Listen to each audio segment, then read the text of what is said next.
ላችሁ ኋላ ነው ትገባላችሁ። ከዛ በኋላ 3 አይከኖች አሉ እና የሆነች ጨረቃ የምትመስለው ቦታ ላይ የሆነች ማይክ ምልክት አለች። እሷን ትነካላችሁ። ከዛ ይሄ ቤት የራሳችሁ ቤት ነው። ይሄ ቤት የራሳችሁ ቤት ነው። እዚህ ላይ ትገባላችሁ። ከዛ ወንበር ላይ ትቀመጣላችሁ። ታስክ የምትለውና እዚህ ጋር 3 ነገሮች አሉ። ታስክ የሚለው ላይ የሚሰጣችሁ ሪዋርድ አለ። እኔ አሁን ሪዋርዱ የሚሰጠኝ የአንድ ቀን ነው።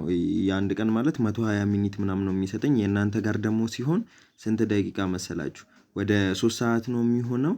ከ3 ሰዓቱ ያለው ነገር ስንት ነው? ወደ 6000 ምናምን ፖይንት ነው ሪሲቭ ማለት የምትችሉት። እዚህ ጋር ኮይን እና ፖይንት ያለበት ቦታ ነው። ኮይን ሴለሮችም ምናምንም አሉ።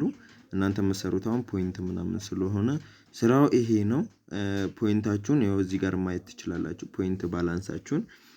ከዛ ባሻገር ሌላ ማድረግ የምትችሉት ነገር ደግሞ ምንድነው?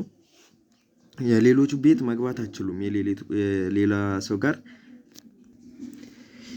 ታክሱን የምትሰሩት ራሳችሁ ቤት ነው። ሌላ ሰው ቤት መስራት አትችሉም። ሌላ ሰው ቤት የምትሰሩት ነገር የለም። ራሳችሁ ቤት እንዳሳየኋችሁ ማይኩን ነክታችሁ ነው አብረታችሁ መስራት የምትችሉት። ከዛ ይሄ ፖይንታችሁ ባላንሳችሁ ነው። ፖይንት ባላንሳችሁ ነው። እዚህ ጋር የኔን ፎቶ አይታችሁት ከሆነ መጀመሪያ የገባሁበት የኔን ፎቶ በዛ መልኩ ነው የምትወጡባት። ቀስት እያደረኩ አሳያችኋለሁ። እዚህ ጋር አሁን እኔ ወደ 240 ምናምን ይሻለኝ እና ኮይንም አለኝ። ይሄ በቀን የማገኘው ነው። ከዛ ተመልሼ ገባሁ። አያችሁ ቁጭ ስል እዚህ ጋር አሁን የራሴ የሆነ ታስክ ቦታው ላይ ገብቼ ምናምን እናንተ የምትሰሩት ነገር አለ። ከዛ ባሻገር ጊፍት ለራሳችሁ ነው የምትሰጡት። ጊፍት ለራሳችሁ ነው የምትሰጡት። ይሄው ጊፍት ቦታዎች እንደዚህ ነው። ከ100 ጀምሮ ጊፍት አለ። ላኪ ኤቨንት ሆት ላኪ እና ላክሰሪ የሚለው ነው። ላኪ የሚለው እንትን ነው ጋምብል ነው። ጋምብል ማለት እንደ ጌም ቁማር ነው። እሱን ሌላ ቀን አስረዳችኋለሁ ያለውን ነገር። እንደ ጊፍቶቹ እንደዚህ ናቸው። ሌላ እንትን ያለው ነገር የለም። ይናል ለየት ያለው ነገር የለም። ፕላትፎርሙ ቀለል የሚያደርገው ኮይን ሲኖራችሁ ጊፍት ፍለጋ ኮይን ኤክስቼንጅ ፍለጋ ሌላ ቦታ አትሄዱም። ራሳችሁ ቤት ነው የምትሰሩት። ራሳችሁ ቤት ነው የምትሰሩት። ለራሳችሁ ነው የምትልኩት። ይሄ ያለው ነገር እንግዲህ ይሄ ነው። የኔ ለራሴ ስልክ ባለ 300 ለራሴ ላኩ። አሁን ከነበረኝ ኮይን ላይ ባለ 300 ለራሴ ላኩ። ጌም አለው። ጌሙን እንመጣበታለን። ኮይን መግዛት የምትፈልጉ ከሆነ ኮይንም አለ። ለ7 ቀን አዲስ ሆናችሁ ስትሰሩ ሪዋርዱ 40 ምናምን ሺህ ነው። ወደ 40 ምናምን ሺህ ነው የሚጠጋው። ከዛ በኋላ ታስኩ 1800 ነው የሚሆነው።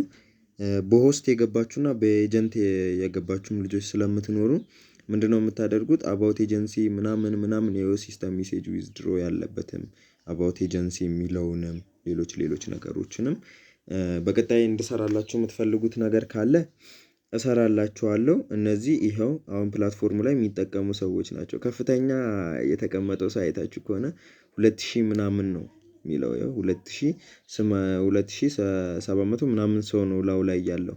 ፎሎ አድርጋችሁኝ እኔም ፎሎ አድርጋችሁኝ ያው አይጠቅማችሁም። ታክሱን ለማስራት አይጠቅማችሁም እንጂ ሌላ ሰው ቤት ገብታችሁ መቀመጥ ትችላላችሁ። እኔ አሁን ፌቨን የምትባለው ሀገር ገባው ቁጭ አልኩኝ። እሷ ባትኖርም ሌላ ሰው ቤት ገብቼ መቀመጥ እችላለሁ ማለት ነው። ጌም ምናምን መጫወት ከፈለጋችሁ ራሳችሁ ቤት ማብራት ካልፈለጋችሁ ሌሎች ሰው ቤቶች ገብታችሁ መቀመጥ ትችላላችሁ። ከዛ እዚህ አሁን ያው ሌሎች የምታዩዋቸው ናቸው። ኮይን እንትን ኢትዮጵያውያን በጣም ብዙ የሉም። እሺ ኢትዮጵያውያን በጣም ጥቂቶች ናቸው። እና እንደምታዩት ነው። ቫይራል ለመውጣት ራሱ አይከብዳችሁም። ያለው ነገር እንግዲህ ስለ ፕላትፎርሙ ይሄን ይመስላል። ይኸው ዱርሳ ጋር ገብቼ አንዳንድ ነገር ላሳያችሁ። ሌሎች ቤቶቹ ምናምን ላስጎብኛችሁ። እዚህ ጋር አሁን ጋምብል ስለሚደረግ ነው እንደዚህ ቁጭ ያሉት እንጂ ሁሉም የየራሱ ቤት ነው እንትኑን የሚሰራው ታስኩን የሚሰራው ሁሉም የየራሱ ቤት ነው። የየራሳችሁን ቤት እንዴት እንደምታበሩ ደግሞ አሳይቻችኋለሁ። ማሚ ጋርም ገባው እና ያለው ነገር ይሄን አፕላይ ማይክ ትወጣላችሁ። ከዛ ኢሞጂ ምናምን ታደርጉና ከዛ ደግሞ ዘለል አድርጋችሁ ትወጣላችሁ። ያለው ነገር እንግዲህ ምንም ለየት ያለ ነገር የለውም። ማይክ እንትን ማድረጋችሁም እሺ ማይክ ሚዩት እንዳታደርጉ። ዋናው የቤቱ ባለቤት ሚዩት ካላደረጋችሁ ቤታችሁ ስትሰሩ ታስኩን ስትሰሩ ማይክ ሚዩት እንዳታደርጉ።